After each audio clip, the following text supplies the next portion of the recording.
Estamos haciendo un enlace con la periodista Aleida Rueda, periodista independiente y que está publicando un trabajo buenísimo que se está publicando en pie de página. Y mira, nada más se lo titulo así como viene: América Latina, el nuevo basurero de plásticos de Estados Unidos. México, el mayor receptor. Tremenda noticia que nos está colocando aquí en el frente, en la mesa, Aleida Rueda, a quien le doy la más cordial bienvenida. Gracias por acompañarnos, Aleida, bienvenida. Hola, ¿qué tal, Ernesto? Muchas gracias. Pues Aleida, bienvenida y vaya nota que estás publicando. Cuéntanos de qué va, darnos las dimensiones que la audiencia pueda tener, pues bastantes elementos como para colocar este tema que creo que tendría que estar en primeros planos.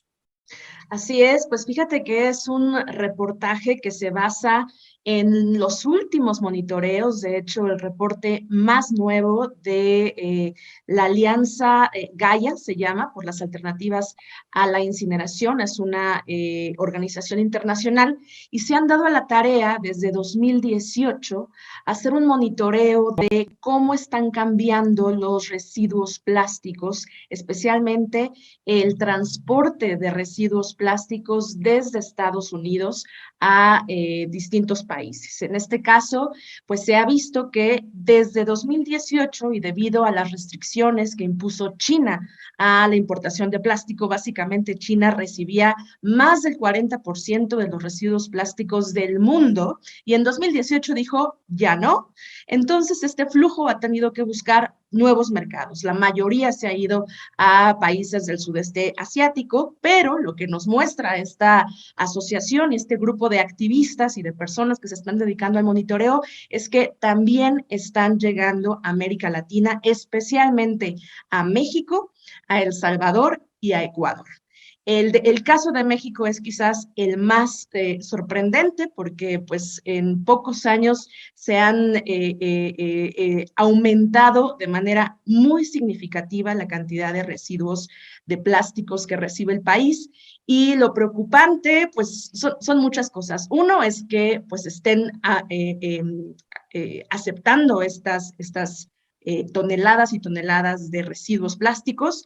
Y lo segundo es que no hay suficientes controles para asegurarse de que esos residuos plásticos que entran al país etiquetados como para reciclaje realmente lo sean. De hecho, lo que están alertando estas asociaciones civiles es que no están teniendo las características para reciclar, ¿no? Quiere decir que están mezclados, están sucios, están contaminados, lo que los hace totalmente inútiles para el reciclaje, no se pueden reutilizar y entonces terminan, eso es lo que están diciendo, ¿dónde están esos residuos? Probablemente están terminando en, en basureros a cielo abierto, probablemente están siendo incinerados al aire libre, cosa que podrían tener varios impactos a la salud de las personas. En fin, o sea, no se sabe dónde están esos residuos, las autoridades tampoco han hecho un informe sobre qué está sucediendo con esos residuos. Y entonces, pues básicamente estamos realmente convirtiéndonos en un basurero de, pues, cuyos datos no se saben, no sabemos cuántos de esos residuos llegan etiquetados como reciclaje, cuántos de ellos realmente se reciclan y cuántos de ellos están llegando a nuestro territorio sin ningún control. Gracias, Aleida. Oye, Aleida, dime una cosa ahí. ¿Quién regula el ingreso de estos desechos plásticos? Recuerdo, por ejemplo, con este problema que estaba presentando el presidente Andrés Manuel López Obrador con esta empresa que estaba pues llevándose pues mucha grava para construir carreteras y todo en los Estados Unidos y que ya se habían extralimitado. En lo que toca al manejo de los desechos, ¿desde cuándo es que pues está México? México se convirtió en el principal basurero de desechos plásticos de los Estados Unidos.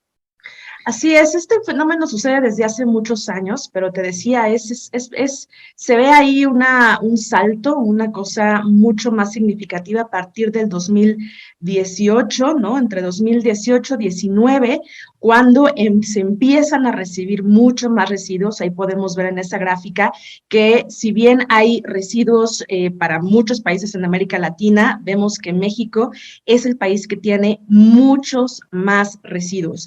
Y el problema con esto es que a pesar de que existe esta categorización de residuos, podemos tener como las botellas PET o bolsas de plástico, etcétera, hay unas subcategorías que les llaman otros plásticos, así, otros plásticos. Y entonces eso es lo que permite que no se tenga suficiente rigurosidad, ¿no? O claridad sobre qué significa otros plásticos. No se sabe exactamente qué son. La autoridad que tendría que estar regulando esto es la Semarnat, pero como te decía, no hay ningún informe. De hecho, yo los intenté pues pedir una entrevista para saber qué es lo que se está haciendo y no hubo ninguna respuesta hasta ahora. El asunto es que como se están importando toneladas de residuos a partir de las empresas que se llaman recicladoras, y no hay ningún control sobre qué es lo que exactamente están reciclando y cómo lo están reciclando, pues pueden existir bastantes huecos, ¿no? En las regulaciones o bastantes omisiones en la información sobre el tipo de plástico que se importa, que pues permite que se queden muchos de estos residuos al aire libre. De hecho, en el reportaje hablo de un caso en el norte de México, muy cerca de Tijuana, que se llama El Pueblito, en donde los activistas están viendo camiones y camiones y camiones, o sea, esto es diario de residuos plásticos, son camiones anónimos, ¿no? Que nadie sabe de dónde están llegando, pero que están virtiendo ahí estos residuos, y entonces las comunidades pues viven de eso, básicamente se dedican de hecho a separar el plástico del cobre, que es el que cobran, justamente el que venden, y sin ningún control. Y por supuesto no hay ningún acceso a la salud, no hay un hospital, no hay una clínica, no se sabe exactamente qué tipo de enfermedades pueden estar teniendo estas personas por la quema de estos residuos. Y como ese, pues podría haber muchos más de los que ni siquiera sabemos. Entonces, es un tema de política, ¿no? De política pública, es un tema de salud, es un tema económico, porque claramente quienes están importando estos residuos se están beneficiando pues de estos residuos, ¿no? Debido también a que en Estados Unidos, por ejemplo, el reciclaje está aumentando de precio, entonces les sale mucho más barato enviarlo a otros países que no tienen estos controles ni estas regulaciones, en lugar de pues reciclarlos en su propio país. Entonces, es también un tema pues, de economía del que del que se están beneficiando unos cuantos a costa de la salud de muchas otras personas. Gracias, Aleida Rueda. Aleida, estoy viendo además aquí en este reportaje que estás presentando y publicando en pie de página, que no solamente son los residuos plásticos, también viendo el convenio de Basilea, pues también están los residuos electrónicos y no es una cifra menor. No, no, no, de verdad que esto está, digamos, es el mismo patrón, pero en diferentes residuos. Y estos monitoreos que te había dicho de residuos plásticos, hablamos del 2020, 2021, porque fue el informe 2021, bueno, fue el informe 2022, pero con datos del 2021.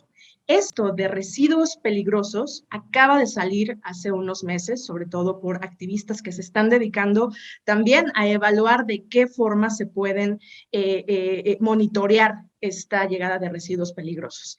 Y básicamente lo que dicen es lo mismo. Las empresas que quieren exportar sus residuos electrónicos, basta con que digan que son para reparación y ya está, pueden entrar a cualquier país. El convenio de Basilea, que es justamente este acuerdo que se encarga de regular que realmente estos residuos sean para reciclaje, o al menos que si no lo son, tengan la autorización previa del país receptor, no lo cubre. Entonces, lo que dicen es cualquier compañía, cualquier exportador puede decir, mis residuos electrónicos son para reparación, se van a reutilizar y entonces entran de manera libre a los países receptores. Entonces, también estamos viendo ahí una alerta. De hecho, digamos, grupo amplio y global de personas preocupadas por la exportación e importación de residuos plásticos y también dispositivos electrónicos, están haciendo un llamado para que el próximo año, en la COP de la Convención de Basilea, que se va a llevar a cabo en mayo del 2023 en Suiza, este tema se vuelva uno de los preponderantes para impedir que justamente los residuos plásticos y sobre todo los electrónicos muy peligrosos puedan entrar a los países en desarrollo etiquetados así, ¿no? Etiquetados para una reparación o una reutilización que es totalmente falsa. Y bueno, mire, no se lo vaya a tomar mal a Leida, pero es que la información sí es bastante dura y luego a veces uno no quiere dar como este tipo de noticias, pero es verdaderamente pues impresionante las cifras en toneladas que estás presentando, y cuando veíamos esta tabla comparativa de México y El Salvador y ¿cuál era el otro país? Se me fue. Ecuador. Y Ecuador, pues esta tabla que tenemos ahí, Leonardo, si la puedes colocar otra vez, pues bueno, es una tabla donde la cifra de la desproporción entre un país y otro es tremendo. No, la otra tabla, porque esa 147,897 toneladas. Estamos hablando, Ernesto, de que solamente en 2020 fueron 63,000 toneladas. O sea, estamos viendo un aumento de solamente un año, en un año solamente se hizo más del doble esta importación de residuos plásticos, ¿no? Entonces, No, y además, para abonarle a esto, pues estamos viendo también esta revisión que haces en lo que toca la incineración también de estos residuos y los humos de estos residuos, el nivel de contaminación que tienen y el daño a la salud, pues también es algo preocupante, ¿no? sí, en realidad estas comunidades que son, de verdad se tiene muy poca información sobre en dónde se están incinerando, pero las fotos, las imágenes y las mismas historias de las personas es increíble. O sea, son personas que se le pasan todos los días, ¿no? Haciendo incineración al aire libre, en cuclillas incluso, ¿no? Y pues rescatando el cobre por unos pesos. Y incluso está sucediendo en lugares en donde pues hay ya bastantes residuos de otro tipo, ¿no? Entonces, el nivel de contaminación de mantos acuíferos, el nivel de contaminación de suelo, el nivel de contaminación de aire, pues estaría propiciando daños a la salud de los que ni siquiera tenemos informes porque no hay monitoreo de su estado de salud en esa zona, ¿no? Ya, gracias, Aleida. Déjame leer algunos comentarios de la audiencia.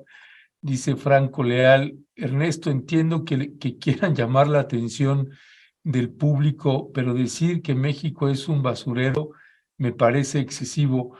Pues bueno, pues si uno lee estas cifras, 150,000 toneladas, y no te parece un basurero, pues habría de decirnos Franco Leal, pues cuál sería la cifra que él podría considerar que tendríamos que tener para llamarlo así.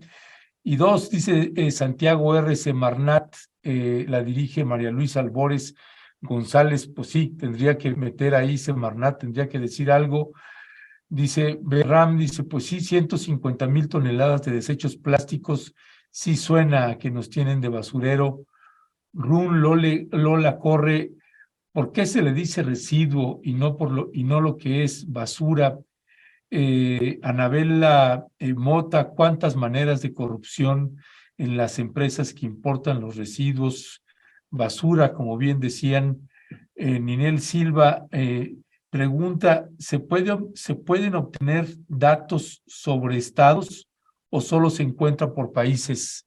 Es una pregunta que hacen Hasta ahí. ahora solamente el monitoreo ha sido por países, pero las asociaciones, de hecho, están en el sitio de internet de la Asociación Gaia, de la Alianza Gaia. Ahí están los datos más específicos y sí hay algunos datos no tan actuales para 2021-2022, pero sí ya llevan 3 años, entonces ya tienen algunos datos ya por estado en el país y en otros lugares. No mencioné Argentina y Chile, por ejemplo, que también están en el reportaje, que no tienen estos números tan alarmantes, pero que ya muestran algunas señales de que podrían ir en ese camino. Entonces, ahí están todos los datos, les recomiendo que lo busquen en la Asociación Gaia.